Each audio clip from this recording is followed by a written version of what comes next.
Masanya sudah tiba, kumpul semua tenaga. Kita mesti marah hingga BN berjaya. BN harus kembali berkuasa di seluruh negara. Bersama pegang erat tangan ini untuk capai ke destinasi.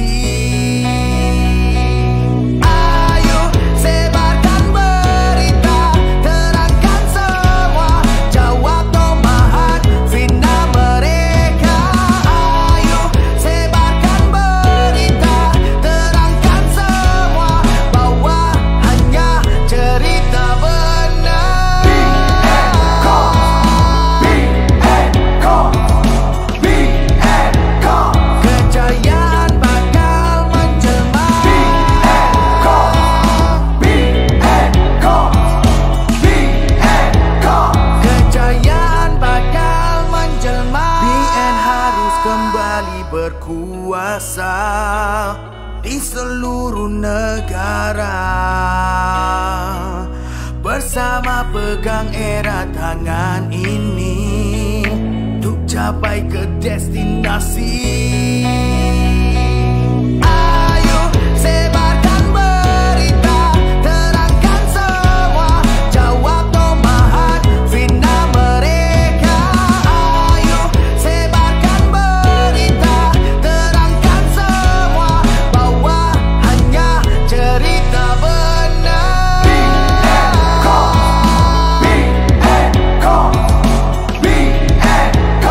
Kejayaan bakal menjelma.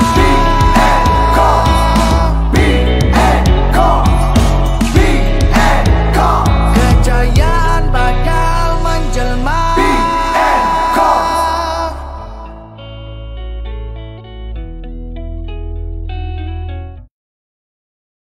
Masanya sudah tiba, kumpul semua tenaga. Kita mesti marah hingga BN berjaya.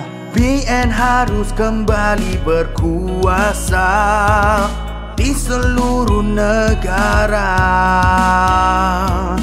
Bersama pegang erat tangan ini untuk capai ke destinasi.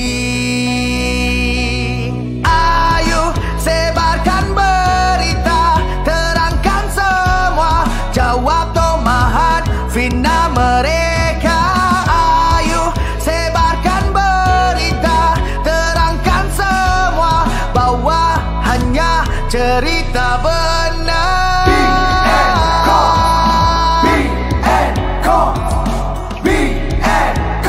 Kejayaan bakal menjelma.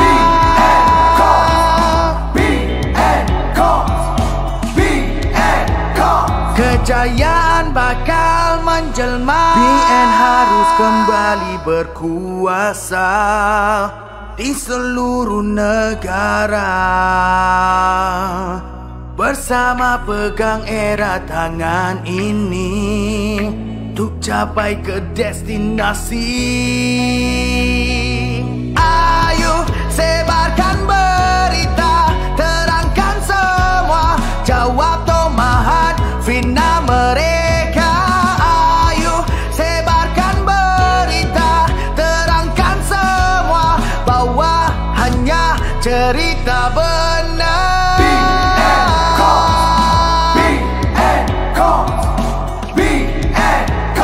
Kejayaan bakal menjelma. Assalamualaikum dan salam sejahtera. Selamat malam kepada semua pelayar Facebook yang bersama kita pada malam ini. Kita masih lagi dalam segmen Bicara Nasional, PRU ke-15, Kestabilan Demi Kemakmuran. Kestabilan dan Kemakmuran.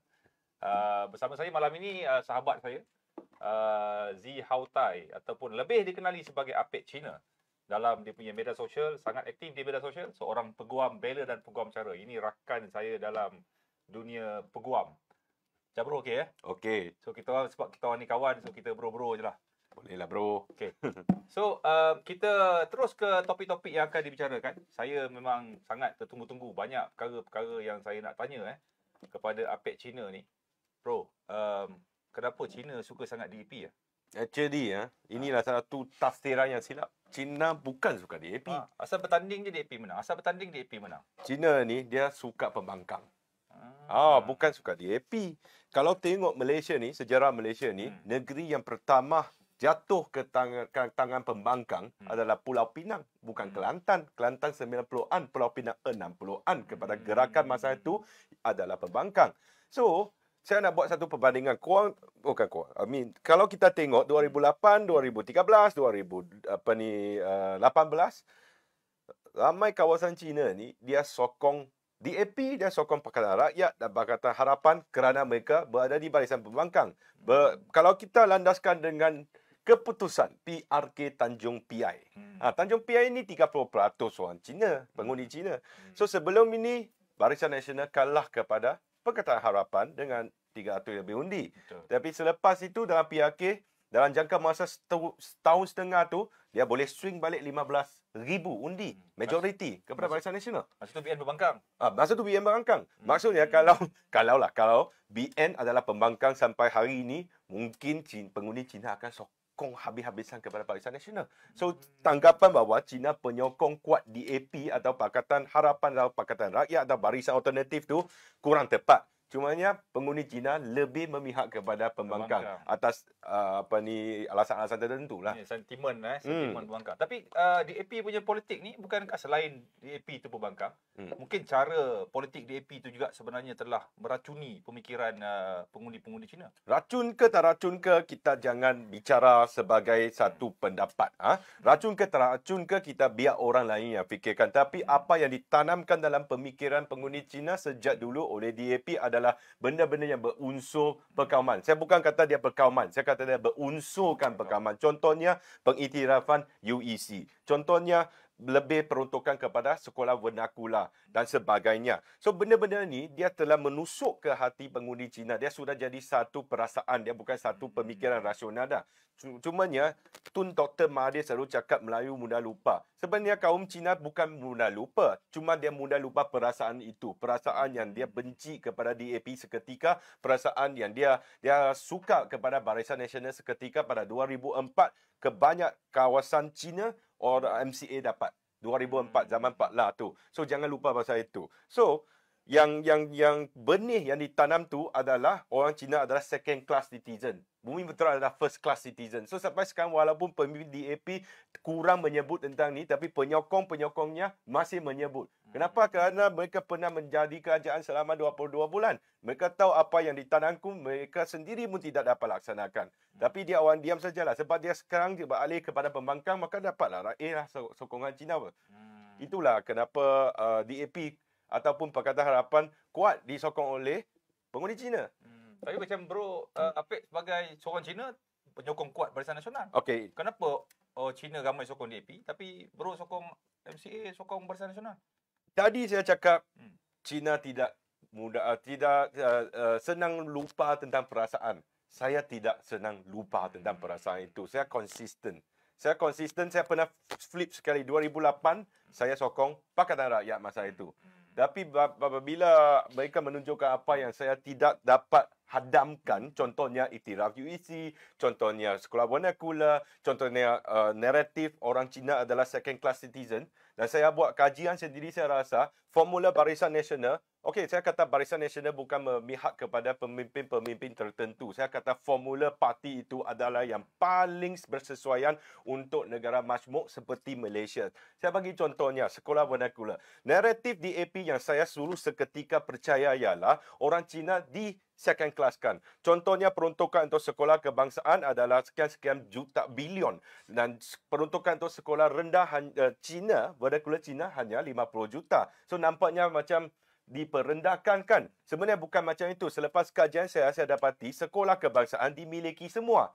Orang Cina, Melayu, India semua memiliki sekolah kebangsaan yang dapat peruntukan berbilion-bilion. On top of that, lebih daripada itu, sekolah vernakula Cina dapat 50 juta. Sekolah vernakula Tamil dapat 50 juta. So sebenarnya saya rasa kita sebagai minoriti di Malaysia, orang Cina sebenarnya dapat lebih banyak daripada kaum lain dalam konteks sekolah lah. Apabila saya advokasikan, saya majukan pemikiran ini, maka saya pula dikatakan sebagai pengkhianat mangsa. You lagi marah saya lagi rasa inilah benda yang betul. Kena ada prinsip memperkatakan benda yang betul kan? Bukannya saya sokong pemimpin-pemimpin tertentu, walaupun saya ada pemimpin yang saya sokong dari Barisan Nasional, tetapi yang lebih yang saya sokong adalah formula keseimbangan antara kaum ni. Maksudnya jelas bro, sebab formula ni dia kekal dan pemimpin tu datang dan pergi.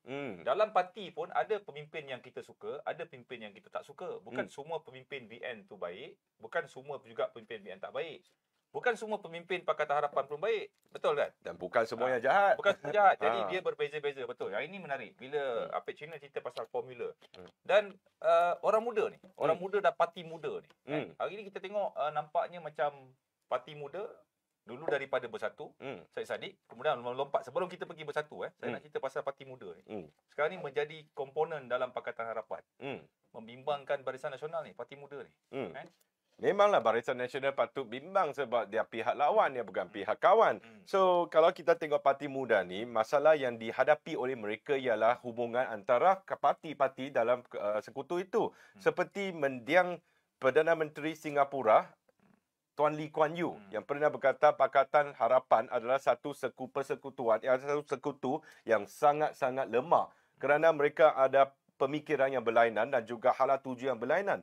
So, bila mereka di barisan pembangkang, senanglah. Mereka nak acukan tangan kepada pemerintah. Tapi apabila mereka jadi kerajaan, maka susahlah nak laksanakan sekian-sekian, nak laksanakan sekian-sekian tu. So, 2018 kita dapat dalam 22 bulan pecah porak-poranda. Tapi kalau muda masuk pakatan ini, sekiranya mereka masih dalam pembangkang, tak ada apa yang akan berlaku. Tapi kalau mereka jadi kerajaan, makalah kita boleh tengok hala tujuan berlainan. Saya bagi contoh. Saya tak tahulah macam mana Parti Amanah boleh menerima idea liberal daripada muda ni. Contohnya, yang lebih bukan konservatif lah. Yang lebih bukan apa penyokong amanah yang boleh menerima lah. Khususnya dalam hal ehwal agama, khususnya dalam hal ehwal kebudayaan dan sebagainya. Kalau mereka menjadi kerajaan, hanya ada satu polisi. Takkan you nak siang satu polisi, malam satu polisi. Contohnya, nak haram ke tak nak haramkan arak? Benda macam ni. So, bukan kata Barisan Nasional lebih baik daripada polisi-polisi. Tetapi Barisan Nasional konsisten. Perikatan Nasional kita tak tahu lagi sebab PBBM dulunya dari Pakatan Harapan. Dan Bersatu ni, sebut pasal PBBM ni. Hari ni Tan Sri Mahyudin duk kata dia lah pemimpin yang sepatutnya dipilih. Dia lah pemimpin yang terbaik. Dan dia kata dia lah yang paling popular Bersatu. Bro, dia macam ni lah bro.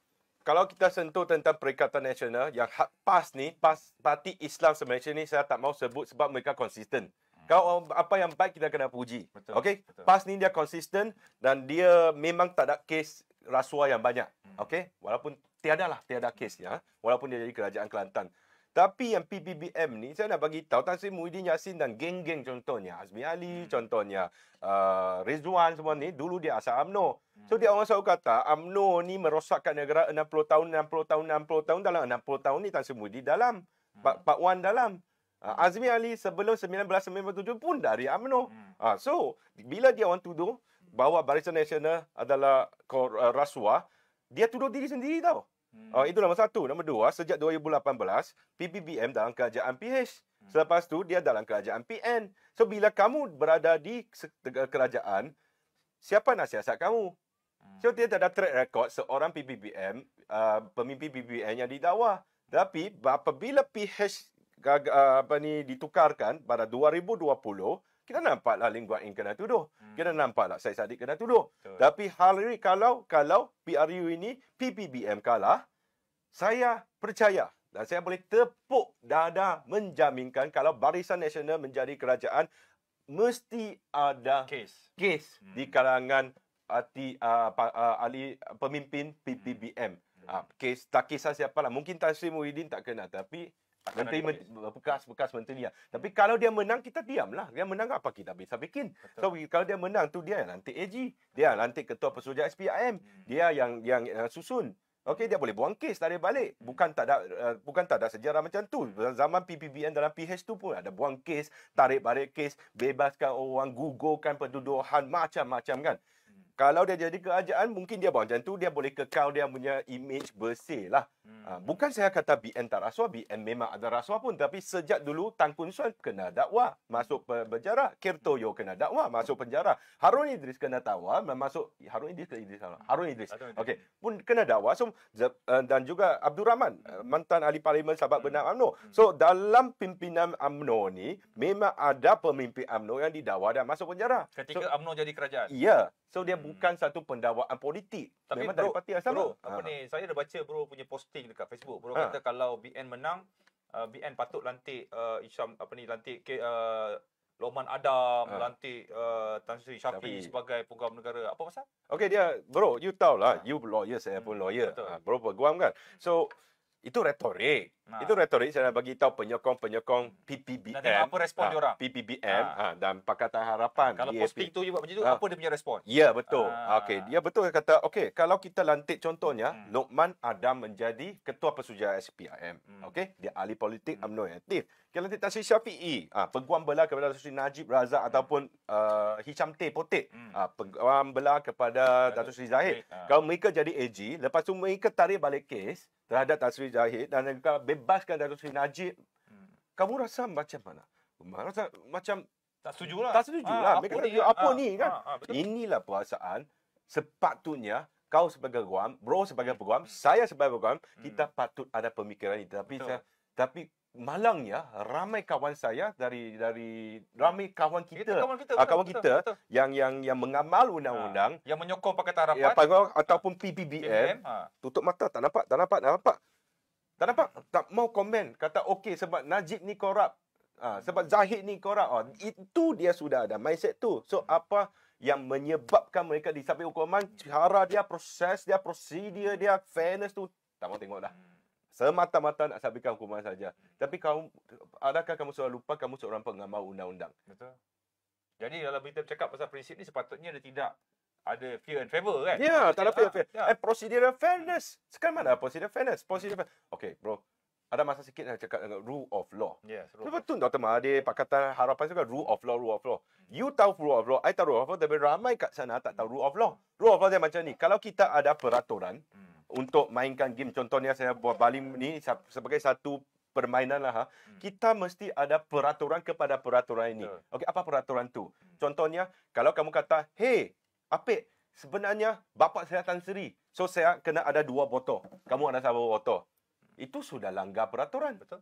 Kan? Okey, itu rule of law ni, first thing tu equality before law. Tak kisah you anak Tan Sri ke, tak kisah saya siapa ke, kita equal. Second, dia tak boleh retrospektif. Dia tak boleh retrospektifnya, maksudnya dia tak boleh, tertibanya saya ubah peraturan undang-undang dan terpakai selepas. Okey. Yang ketiga, dia mesti ikut hak asasi. Okey. So saya bagi contoh kes Datuk Seri Najib Razak. Yang pertama sekali sebab dia kes high profile. Kamu cepatkan kes dia. Kalau tolak 1 tahun dalam COVID sebenarnya kes selesai dalam 2 tahun setengah tu. Betul, cepat. Tapi kes Datuk Seri Anwar 4-5 tahun. Tapi bro, bro sebagai peguam, saya sebagai peguam, kita tahu ada kes sampai sekarang 2 tahun setengah pun masuk bicara magistrate pun belum masuk lagi. Betul. Sebab nama dia bukan Najib Razak. Kalau dia Najib Razak sudah masuk mahkamah 2 tahun lalu. Okey. So, kalau kamu asingkan dia daripada orang kena tuduh yang lain sebab nama dia Najib Razak, mana ada equality before the law? Betul. So, mana ada rule of law? So, lepas tu, dia nak minta tukar peguam. Bro, kamu peguam, saya peguam. Selalu saya ambil alih kes orang lain. Apa yang berlaku, kita pergi mahkamah. Okey, dengan izin Tuan, dengan izin Yang Arif, kami mengambil alih dan mohon masa diperpanjangkan 1-2 bulan untuk kita biasa dia bagi. Biasa bagi. Cumanya ada orang dia abuse, dia tukar peguam. Lepas tu dia tukar. Setiap kali pergi dia tukar tu baru Yang Arif Hakim kata, okey, you sudah tukar peguam 4 kali. Saya memang niat untuk lambat-lambat. Ya. Baru kalau Yang Arif tak benarkan, okey, kita faham. Tapi Datuk Seri Najib first time dia nak tukar saja. Kenapa tidak benarkan dia untuk berlatih? So, kenapa orang lain dapat, dia tak dapat? Mana rule of law? So, jangan kata dia ikut law kalau tiada rule of law. Dia boleh ikut prosedur. Memang ada hakim ada hak untuk menafikan dia, tukar peguam. Betul. Hakim ada hak untuk mempercepatkan kes sebab ini dalam susulan undang-undang, dalam lingkungan undang-undang sedia ada. Tapi rule of law dia mana? Rule of law ialah peraturan yang mengawal undang-undang ni. Betul. Itulah yang saya cakap. Jadi Mana ada rule of law? Kalau kita buat perbandingan memang tak ada rule of law lah. Lepas tu pelantikan hakim, kan?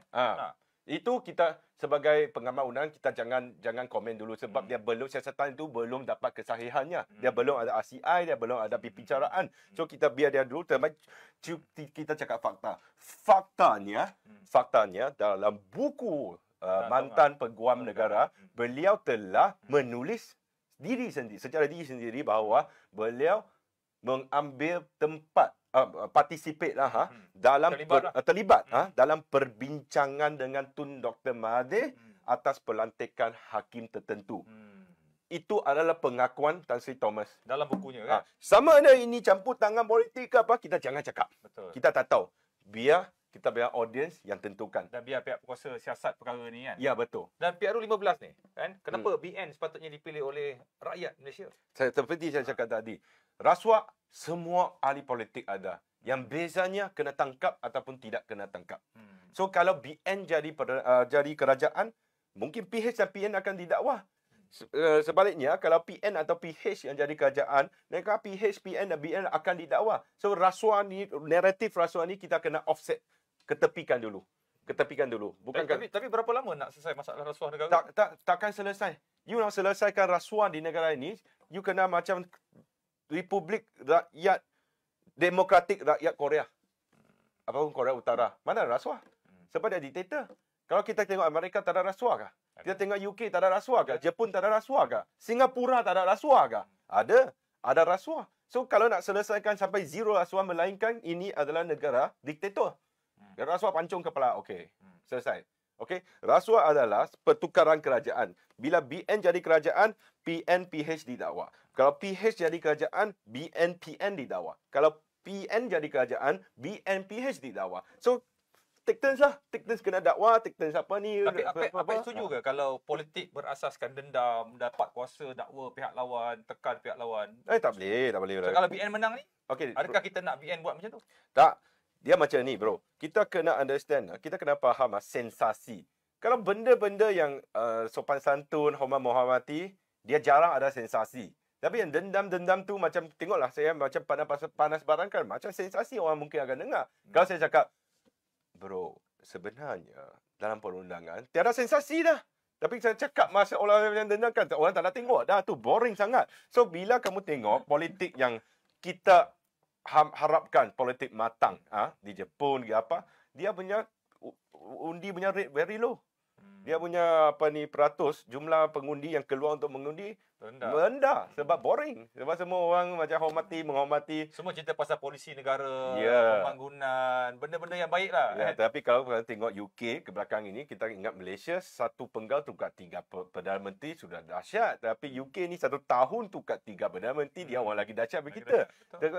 Sebab dulu kalau tengok zaman Margaret Thatcher ke zaman David Cameron ke, dia orang menghormati. Tapi setelah sejak ke belakang ini Boris Johnson jadi Perdana Menteri, tiba-tiba ni ada jadi berendam lah, ni lah, tuduh jari lah, semua tu, sindir tu. So orang lagi suka minat politik. Minat politik. Lepas tu dia macam ni. Lepas kita minat politik, kita dendam, kita minat politik, dan kita letih, dan kita salahkan ahli politik, dan cycle ni. Kita salahkan ahli politik sebab dia berdendam, tapi dia berdendam, kita suka, kita minat politik, lepas tu kita letih. Lepas tu letih tu kita minta ahli politik kita rehat. Lepas tu dah rehat kita rasa boring, dan dia tiba-tiba api balik tu, politik dendam, kita minat, lepas tu letih. So cycle tu. Nampak? So PRU 15 ni, isu-isu yang diketengahkan dalam PRU 15, bagaimana Apik rasa setakat ni berdasarkan pembacaan? Okey, dia macam ni. Kalau isu-isu tertentu tu memang berkaitan dengan rasuah dan urus takbir. So, isu tu banyak konteks, banyak perspektif. Kalau kamu tanya orang golongan ini, jawapannya sebegini. Golongan itu, jawapan seperti itu. Cumanya kalau nak sebut satu-satu tentang urus takbir ni, kita susah. Sebab cikgu harapkan benda yang lain. Peguam harapkan benda yang lain. Petani harapkan benda yang lain. Cumanya, Cumanya kita sekarang nampak tiga-tiga parti ni tengah berbanding pengalaman dan sejarah mereka. Saya lebih baik, saya main track record, dia rasuah. Saya lebih baik, saya main track record, dia rasuah. Saya lebih baik, saya main track record, dia penipu. So, sekarang adalah perbandingan sebab 2018 PH pernah jadi kerajaan, PN pernah jadi kerajaan dan juga Barisan Nasional pernah jadi kerajaan.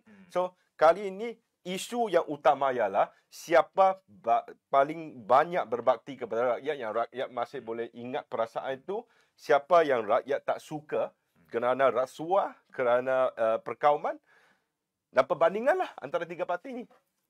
Kalau bro, kalau rakyat Malaysia ni kita baca banyak tentang politik. Kita akan buka Facebook, kita buka Twitter, buka TikTok, kita akan banyak macam bahan lah. PN kata dia bagus, PH kata dia bagus, BN kata dia bagus, dan masing-masing akan kata BN tak bagus, PH tak bagus, PN pun penipu, pengkhianat, BN rasuah. Lepas tu BN pun kata Pakatan Harapan, Lee Kuan Yew pun rasuah, apa ni Syed Saddiq pun rasuah. Dia akan ada tembak-menembak.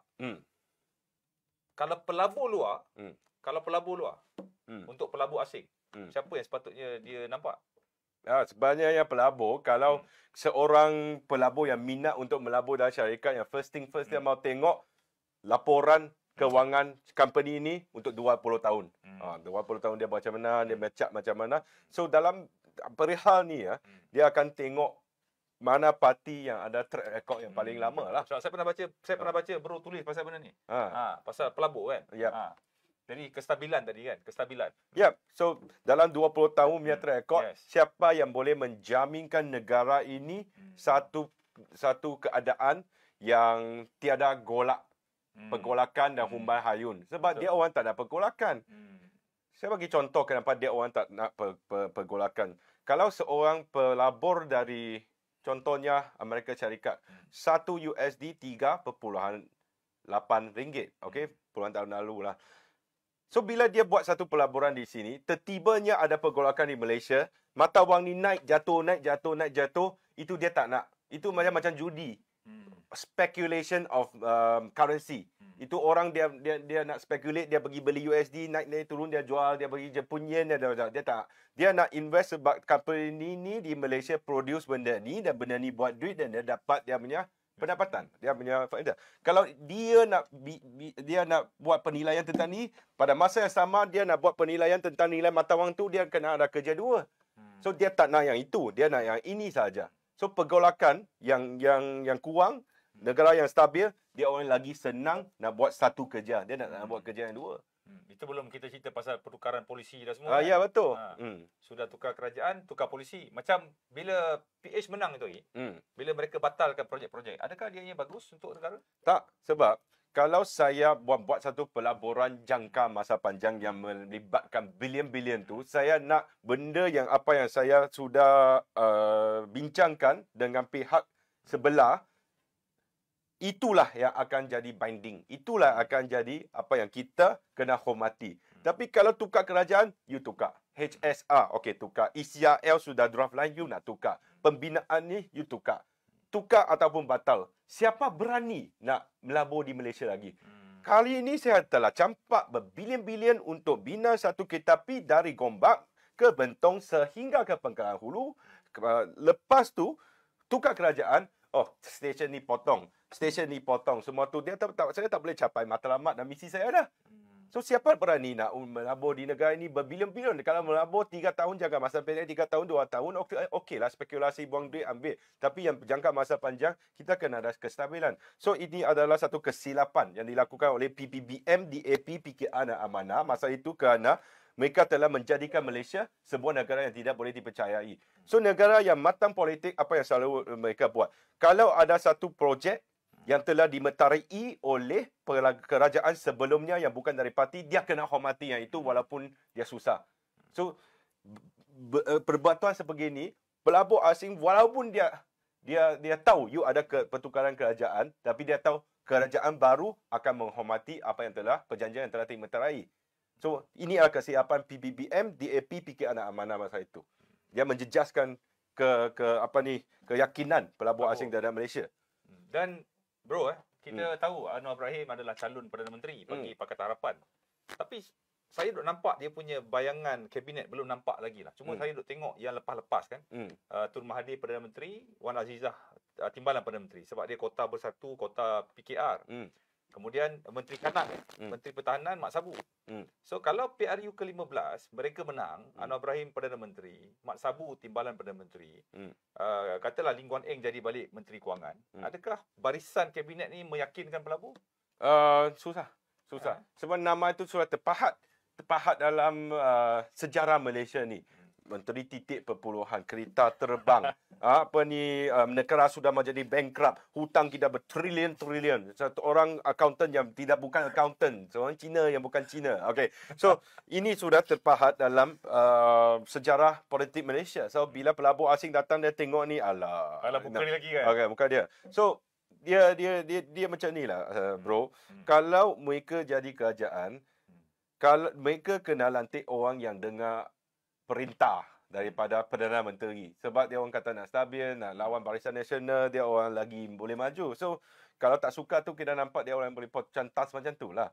So, tak banyak pemimpin yang boleh melaksanakan kerja secara elok-elok, secara bersesuaian, yang bukannya rebellious. Saya bagi contoh. Tun Dr. Mahathir kata UOB ini rebellious. Rebellious tu macam nak lawan lah, suka melawan lah. Tapi kebiasaannya pemimpin yang baik-baik ni, dia bersifat suka berlawan. Dia bersifat nak memajukan pemikiran dia, mengacukan ni kepada pimpinan tertinggi. So, saya tengok kalau Pakatan Harapan memang ada seorang pemimpin agung macam tu, dia orang semua kena kau tahu lah. Kau tahu kepada itu. Perikatan Nasional juga macam tu. Abah. Bukan kata Abah salah, bukan Abah macam tu. So, selain Abah, apa nama yang boleh ingat? PAS adalah. Tok Guru, tapi Hadi Awang boleh jadi timbalan Perdana Menteri? Boleh. Tapi, menteri-menteri, barisan menteri-menteri siapa? Azmi Ali. Part 1. Menteri Peja kalau boleh menang lah. Kalau tak boleh menang, senator pun boleh. Tapi Peja, orang ingat dia buat apa ke tak? Masa dia menteri, boleh ada sukan tu, apa yang dia lakukan? Tapi dia buat review makan mi kari tu. Dia boleh ikut apa Cina buat review lah. buat jadi KOL lah. Tapi Barisan Nasional dalam ni, kelemahan Barisan Nasional adalah kelebihan Barisan Nasional juga. So, Datuk Seri Zahid Hamidi telah menyatakan beberapa kali beliau tidak akan mencadangkan nama diri sebagai calon Perdana Menteri. So, kita ada dalam konteks ni, Barisan Nasional ada Ismail Sabri, ada Tok Mat, ada Khalid Nordin, ada Khari Jamaluddin, ada Syarif Hamdan. Ini nama-nama kita tahu. Hishamuddin, Datuk Seri Hishamuddin, Zahidah Zarikan, Nur Aini, ini nama-nama yang bukan ada skandal pun. Dan kita tahu nama-nama ni, dia bukan seorang yang boleh dominan orang lain. Bukan seorang sebagai bos yang lain. Tak ada. Dulu BN mungkin macam ni. Tapi jangan kita lupa, warisan GTA, PH dan PN, semua pemimpin dia asal BN. So, dia telah bukan keluar, dia telah mewariskan sifat-sifat budaya yang satu bos bersatu kepada parti dia. Orang GTA tu Mahathir, Syafiq Abdul Warisan, Anwar Ibrahim Pakatan Harapan, Tuan Sri Muhyiddin Yassin Perikatan Nasional. Ini memang sifat yang tahu lah, macam satu ikon agung tu, dia kelebihannya dan juga kelemahannya. Kelebihan untuk PRU, kelemahan dia sewaktu mentadbir. Tapi Barisan Nasional dulunya macam ni, sifat-sifat yang tak baik, yang diktatorial macam Korea Utara ni telah diwarisi oleh semua pembangkang utama. Dan Barisan Nasional, kalau kata Datuk Seri Zahid Hamidi, adakah dia bos besar? Bukan. Ada orang cabar dia. Kalau kata Ismail Sabri, adakah dia bos besar? Bukan. Ada orang cabar dia. Adakah Tok Mat, seorang yang sifat diktator pemerintah yang saya kata satu-satu, saya kata dua, tak. Dia boleh bincang dengan semua. So, Barisan Nasional telah masuk tahap musyawarah. Yang musyawarah ni adalah asas kepada demokrasi. First among equal. No longer I am the boss. So, Barisan Nasional telah ubah. Dia boleh takwa pemimpinnya diri sendiri. Datuk Seri Najib Razak disabit hukuman sewaktu Ismail Sabri Perdana Menteri. Siapa yang disabit hukuman sewaktu Tan Sri Muhyiddin adalah Perdana Menteri? Siapa yang disabit hukuman apun didakwa dari Pakatan Harapan? Yang mana tu jadi PN. Ada. Wan Izzati PN. Ada. Ada satu anak Taukih yang kena tangkap dengan 50 pokok ganja tu. Tertibanya 39B. Kita lah hukuman gantung sampai mati kan. Tukar section 15 atau 12. Bayar denda saja. Itulah benda macam itulah. Kena dakwa tapi tarik balik. Kena dakwa tukar pertuduhan. Dia orang punya track record. Kita peguam, kita tahu. Betul. Ah, Banyak tutup. orang tak tahu. Google Orang tak tahu. case. Orang tak tahu. Eh? Dan NGO macam bersih, tak nampak. Macam kes buku Tommy Thomas, dia orang tak Tak nampak. Tak nampak. Tak nampak. Jangan bagi tahu. Jangan bagi tahu. Kalau dia tak baik untuk Tommy Thomas, kita lawan. Kalau dia baik untuk Tommy Thomas, okey, dia baik untuk Tommy Thomas. Apalah ni? Itulah saya kata ni, kita kena konsisten. Kita kena konsisten. Yang Apek Cina ni, dia konsisten ni. Kalau orang suka parti ini, orang belanja saya makan lah. Kalau tertibanya tak suka, orang baling teluk kat aku lah. Satu hari dia tukar lagi, orang belanja saya makan. Selalu dia tukar, saya konsisten. Tapi lebih baik lalang. Kan? Baik, konsisten. Kalau BN jadi pembangkang pun, saya tetap sokong. Bro, ada satu lagi perkara lah yang saya nak tanya kat bro. Saya nampak bila Barisan Nasional menggugurkan pemimpin-pemimpin lama kan, macam Anwar Musa, Noh Omar, Syahidan, Tajuddin Rahman, lepas tu Nazri Aziz. Ini nama-nama yang tak ada lagi disenaraikan. Kemudian pemimpin-pemimpin muda yang bagus-bagus yang kita nampak ada credibility. Kita nampak Isham Jalil dekat Shah Alam, KJ dekat Sungai Buloh, Tengku Zafro dekat Kuala Syariah Selangor, Hamdan, Alor Gajah. Rizwan anak Tunali dekat Hang Tuah Jaya. Dari Dazarikan, Padang Besar. Padang Besar. Lepas tu banyaklah kita nampak. Jadi mereka kata, ini memang BN nak bagi kalah. Sebab nak bersama dengan Anwar Ibrahim lah, apa semua jajaran baru. Apa pandangan bro?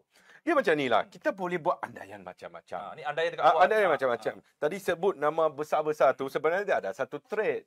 Trade ni, dia adalah Tan Sri Anwar Musa, Datuk Sri Syahidan Kasim, Datuk Zaidi, Nazri Aziz, Tajuddin, semua ni, melainkan Tajuddin dan Nazri, dan juga Tanjung Karang, dan Sri Noh Omar. Mereka adalah menteri zaman Perikatan Nasional. So, nampaklah trade ini. So, saya kata, bukan saya kata semua lah. Saya tak mau sebut nama kat situ lah. Ada yang okey, ada yang rakyat pun tak suka di kalangan ni. Okey. So, kalau kata nak bagi kalah, itu adalah andaian daripada pihak sebelah. Sebab kalau kita tengok anak-anak muda dapat peluang untuk tanding, contohnya Nazri Aziz tempat dia diambil alih oleh Datuk Arif. Datuk Arif ketua pemuda dia. Okey. Tanpa Pasir Salat, Datuk Seri Tajuddin diambil oleh pemuda. Rizwan. Dan Zaidi tempat Padang Besar diambil oleh Zahida. Orang muda. Semua orang muda ni.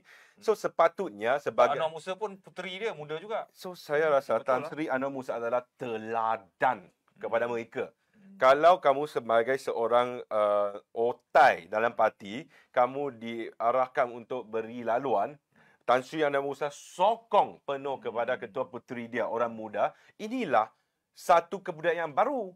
Bukan baru lah, memang lama dah. Cuma kita nampak zaman-zaman sensitif. Ini budaya yang patut kita adapsikan. Bukan macam Pakatan Harapan. Bila Datuk Seri Anwar Ibrahim minta Tien Chua untuk beri laluan kepada orang muda, saya buat pengiraan Tien Chua lagi muda daripada Anwar Ibrahim. Takkan orang yang tua nak bagi tahu orang yang muda, kamu sepatutnya beri laluan kepada orang muda. Suruhlah isteri dia jangan bertanding dulu. Ya, betul lah. Wan Azizah pun dah tunjuk Sebab dulu.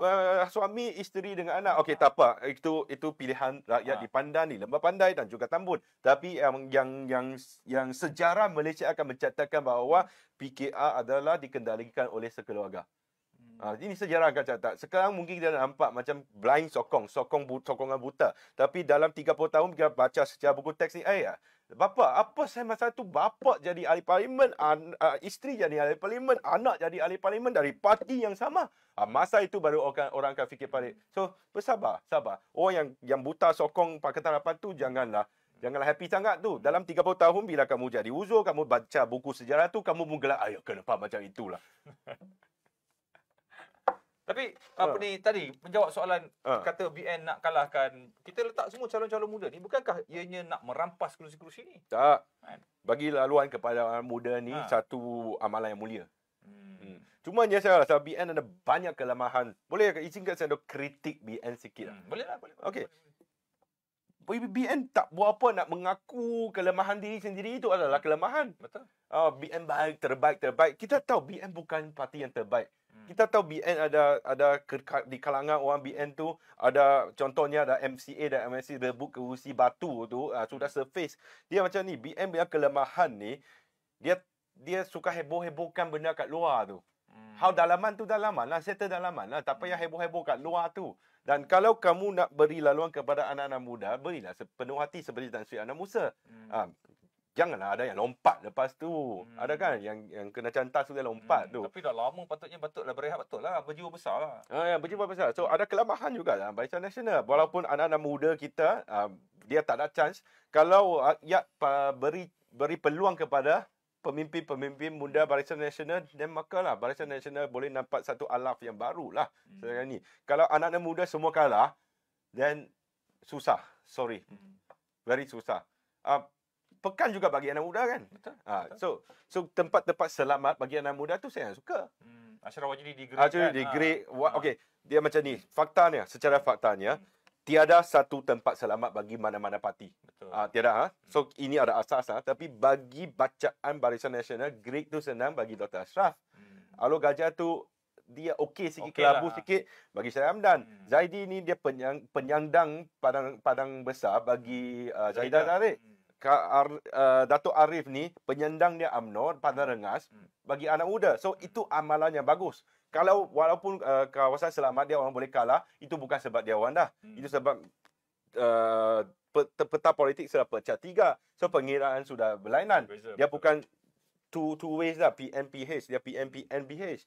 So I think it's a very good initiative lah from Barisan Nasional bagi peluang kepada anak-anak muda di kerusi selamat, bukan di kerusi yang takkan menang macam tu. Kalau bro kalau Barisan Nasional menang PRU ke-15 ini, tubuh kerajaan Datuk Seri Ismail Sabri angkat sumpah PM, apa kebaikan kepada politik negara kalau PM menang? Nombor satu, kestabilan. Kestabilan tu apa yang diperlukan oleh semua. Kestabilan tu adalah benda yang diperlukan untuk memajukan dan mengembangkan negara. Dan kestabilan kenapa kita ada? Sebab kita ada saya kata kita bukan termasuk saya tahu. Kita tu dalam konteks kamu tu okey. Barisan Nasional lah. Barisan Nasional. Kalau Barisan Nasional menang tu, you sudah ada satu sejarah dan track record di Melaka, di Johor, tiada lagi pergolakan politik. So selalunya sebelum 2021, kita Melaka ni nak lawan, itu nak lompat, ini tak suka itu, okey rakyat apa. Tapi tiada isu politik di Melaka. Ugu menggut surat darat ada tekan butang macam tu. Tapi sekarang saya rasa BN tak boleh menang lah. Tak boleh menang tunggal besar untuk mengekalkan kestabilan lah.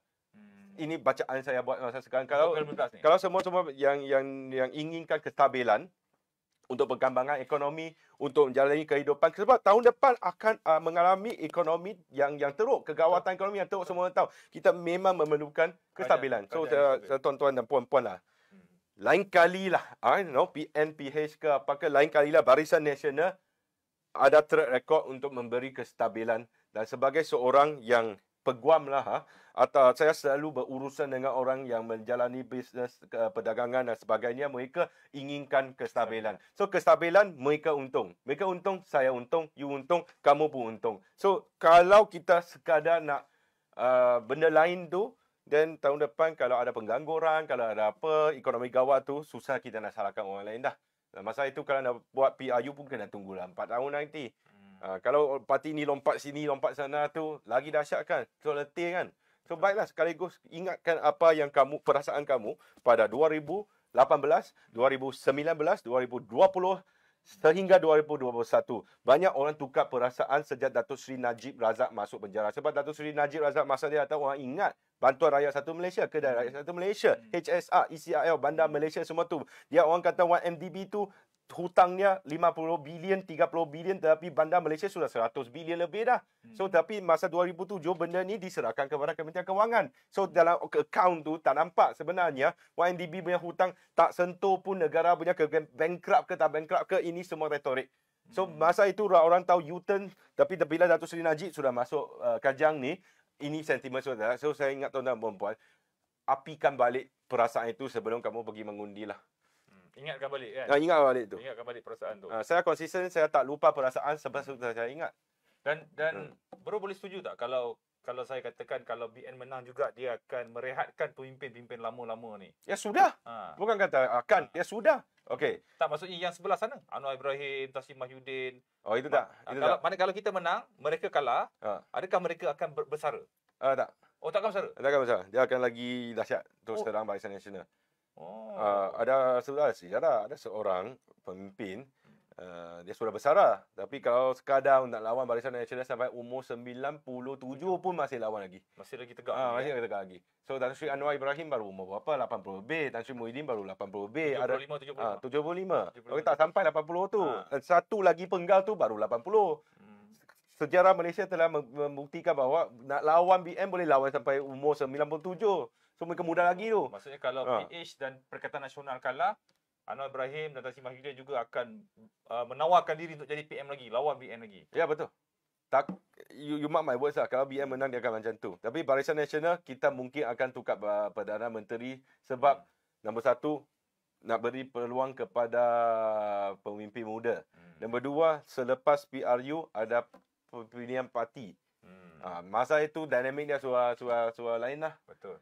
Mereka yang kena cantas tu Tan Sri Anil Musa ke, Datuk Sri Nazri ke, Datuk Omar ke, Tan Sri Omar ke, masih ketua bahagian. So akan ada perubahan dalam kepimpinan parti kan? Ada pergolakan dalam parti, saya boleh smell lah. So saya cakap fakta, kalau saya tersinggung perasaan siapa-siapa, sorry lah. Walaupun saya kritik Barisan Nasional juga tu, tapi sebelum kita kena mengambil kritikan dengan hati yang terbuka. Betul. Takkan nak apik Cina puji Barisan Nasional saya kan? Itu bukan perangai aku. Okey, terima kasih Apek Cina kerana bersama kita lebih kurang 40 minit kita bersiaran dan terima kasih kepada semua pelayar-pelayar. Kita kongsikan pautan ini supaya lebih ramai yang dapat bersama kita. Dan kita pastikan pada 19 hari bulan 11 kemenangan diberikan kepada Barisan Nasional demi kestabilan dan kemakmuran negara.